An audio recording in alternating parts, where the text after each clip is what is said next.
Hello students, welcome back to my channel. और बच्चा party, कैसे हो आप सब? क्या हाल चाल हैं आप सभी के? उम्मीद है आप सभी के सभी बढ़िया होंगे। तो स्टूडेंट, आज की इस क्लास में हम डिटेल इंट्रोडक्शन पढ़ने वाले हैं माइनर और कोफैक्टर क्या होता है।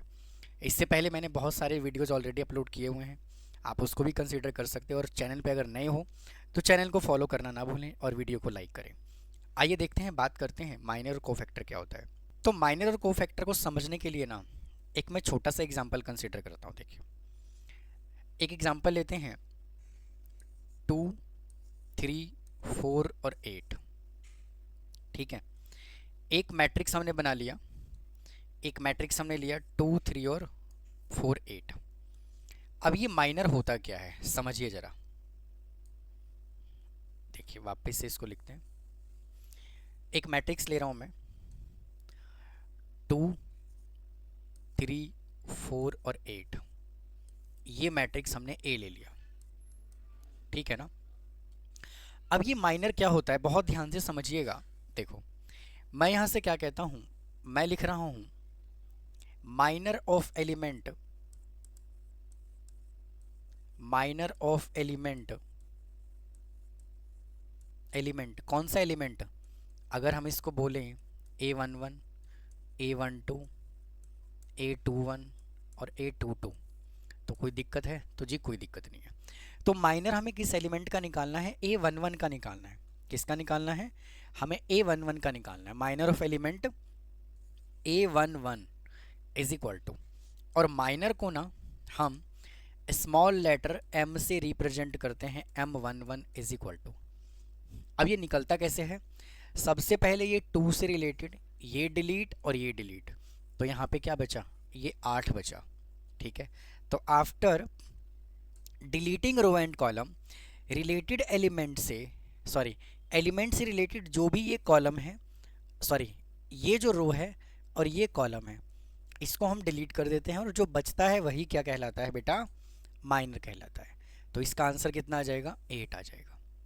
समझ में आया? अच्छा, अगर हम निकालना चाह रहे हैं माइनर ऑफ एलिमेंट A12 तो क्या होगा? देखो, A12 का मतलब यहाँ पे मैं 12 लिख रहा हूँ, M12 इज इक्वल टू, देखो ये 12 है, 3 से रिलेटेड ये डिलीट और ये डिलीट, तो यहाँ से क्या बचा? 4 बचा।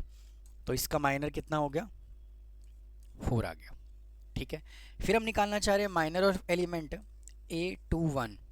ठीक है, तो 21 ये है, तो 21 से रिलेटेड ये डिलीट और ये डिलीट, तो क्या बचा? 3 बचा। तो इसका जो माइनर हुआ इस एलिमेंट का M21 इज इक्वल टू 3। फिर यहाँ पर है minor of element A22। 22 check करो, ये है, इससे रिलेटेड ये डिलीट और ये डिलीट, तो कितना आया? 2 आया। कितना आया? 2 आया। तो M22 इज इक्वल टू 2। तो ये हमने माइनर निकाल दिया। अगर हम इसके पैरेलल कोफैक्टर की बात करें, भाई अब जो है बात करते हैं कोफैक्टर की। कोफैक्टर, ठीक है, और कोफैक्टर को ना हम कैपिटल A से डिनोट करते हैं। तो अगर मुझे इसका कोफैक्टर निकालना है, ठीक है, अगर मुझे ऐसे निकालना है, मैं लिख देता हूं पहले पूरा स्टेटमेंट, कोफैक्टर ऑफ एलिमेंट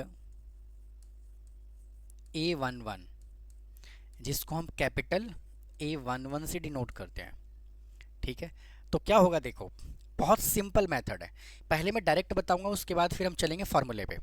ठीक है, देखो ये क्या है? 11। भाई ये क्या है? 11, चेक करो, ये है 11। ठीक है, अगर आप 1 और 1 को ऐड करोगे तो क्या मिलेगा? 1 प्लस 1 कितना होता है? 2। 1 प्लस 1 2, और 2 क्या है? एक इवन नंबर है। क्या है? इवन नंबर है। और जब 2 इवन नंबर है तो जो माइनर है ना, ये 2, सॉरी 8, यही क्या बन जाएगा? कोफैक्टर बन जाएगा 8। ठीक है, घबराने की जरूरत नहीं है, अभी मैं फॉर्मूले से भी बताऊंगा। ठीक है, अगर मान लीजिए मुझे किसी ने कहा कि माइनर ऑफ एलिमेंट मुझे बताओ A12, A12, तो क्या करोगे? देखो, 1 और 2 को ऐड करो, 1 2 को ऐड करोगे तो क्या मिलेगा? 3, और 3 क्या है? कि ऑड नंबर है। 3 क्या है? ऑड नंबर है। तो माइनर का साइन चेंज कर देना है। अभी यहाँ पे प्लस है तो यहाँ पे लगा दोगे माइनस, तो A12 इज इक्वल टू क्या आ जाएगा, -4। ठीक है, और अगर ये माइनस होता तो प्लस कर देते। ठीक है, अच्छा, को फैक्टर ऑफ एलिमेंट अगर हमें निकालना हो A21, तो 21 को ऐड किया तो क्या आया, ऑड, तो क्या हो जाएगा यहाँ पे -3, यानी कि A21 इज इक्वल टू -3। फिर जब आप निकालोगे A22 is equal to A22, तो 2 और 2 को ऐड करोगे तो क्या आएगा, इवन, तो कोई साइन चेंज नहीं करना, एज इट इज रखना है 2। इसी को हम क्या बोलते हैं, कोफैक्टर। समझ गए। अगर हम इसके फॉर्मूले की बात करें तो देखो, हमें निकालना है A11 का कोफैक्टर, भाई A11 निकालना है। ठीक है, तो जिसका हमें कोफैक्टर निकालना होता है उसी का यहाँ पे लिखोगे minor into -1 raise to power I plus J, और I टेंड्स फॉर क्या होता है, रो, और J का मतलब क्या होता है, कॉलम, है कि नहीं। तो यहाँ पे M11 कितना निकाला, 8 निकाला, इंटू -1, और I का मतलब क्या है, 1 और 1, यही 1 1 तो है, यही 1 1 तो है, तो क्या आ गया 1 + 1 इज इक्वल टू 8, और -1 पे पावर इवन होता है तो प्लस, तो आंसर क्या आ गया 8। ठीक है, तो आप इस तरह से निकाल सकते हो, ये डायरेक्ट आप कर सकते हो, यहाँ पे जरूरी नहीं है कि ऐसे ही करना है।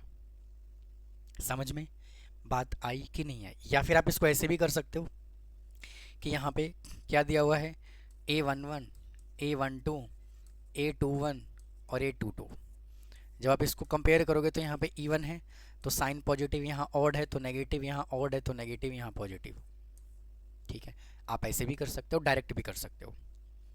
अगर डायरेक्ट कोफैक्टर बोला हुआ है तो आप ऐसे भी कर सकते हो, कोई ऐसी बड़ी बात नहीं है कि नहीं ऐसे ही करना है, लेकिन इसका पीछे का बैकग्राउंड ये है। ठीक है, एक फार्मूला और लगा देते हैं यहाँ पे।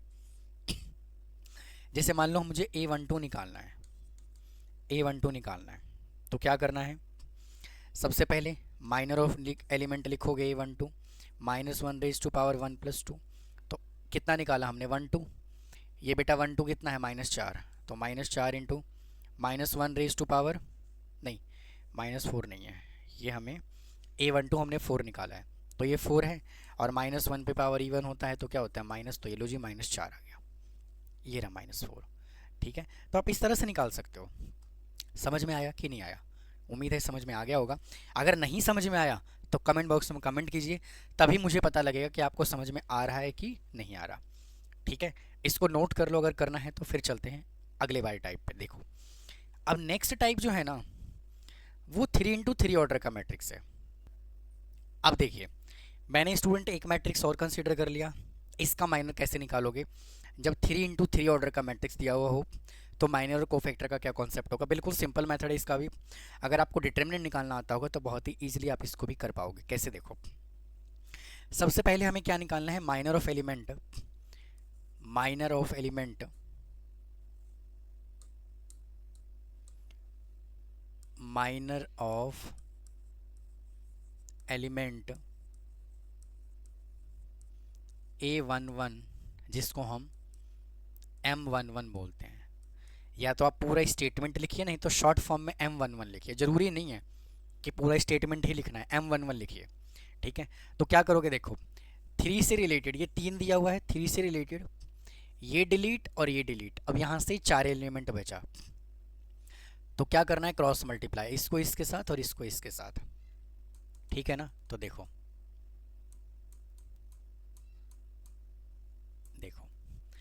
1 को 3 से मल्टीप्लाई करोगे तो 3 आएगा, और 0 को 5 से करोगे तो 0 ही आएगा, तो इसका आंसर कितना आ गया 3। फिर निकालोगे माइनर ऑफ एलिमेंट A12, जिसको हमने M12 का नाम दिया है, जिसको हमने M12 का नाम दिया है। -2 से रिलेटेड देखो ये डिलीट और ये डिलीट, अब ये 4 एलिमेंट बचा। ठीक है, तो 1 को 1 से मल्टीप्लाई करना है, देखो 1 को 1 से मल्टीप्लाई किया तो 1 आया माइनस, और 6 को 5 से मल्टीप्लाई किया तो -30, और माइनस माइनस प्लस का हो जाएगा 30 इज इक्वल टू आ जाएगा 31।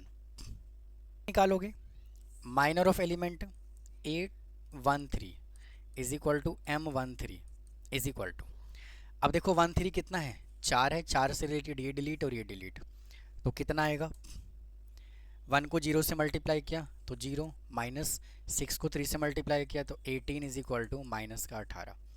फिर निकालोगे minor of element A21 is equal to M21 is equal to 21 से रिलेटेड देखो ये और ये डिलीट हो जाएगा, ठीक है ना।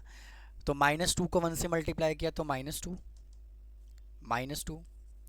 और 0 को 4 से मल्टीप्लाई किया तो 0 इज इक्वल टू -2। फिर निकालोगे माइनर ऑफ एलिमेंट किसका, A22। तो 22 देखो क्या है ये, तो इससे रिलेटेड ये डिलीट, तो 3 को 1 से मल्टीप्लाई किया तो 3 M22 3 भाई 3 बन जा 3 और 6 को 4 से मल्टीप्लाई किया तो 24, तो आ जाएगा माइनस का 21।